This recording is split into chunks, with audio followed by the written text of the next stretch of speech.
So as we wrapped up and heading towards the parking area, the sky darkened ominously. I could hear the thunder and the rhythmic pounding of rain from miles away. There was nothing much I could do, but there was a sudden surge of adrenaline and excitement, and I began to run.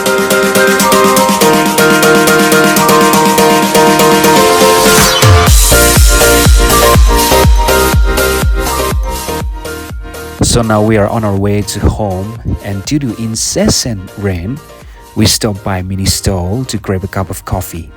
Now there's a saying that those who are away from nature cannot understand the beauty that is held by nature. Therefore, let us all embrace and love the beauty that nature provides us.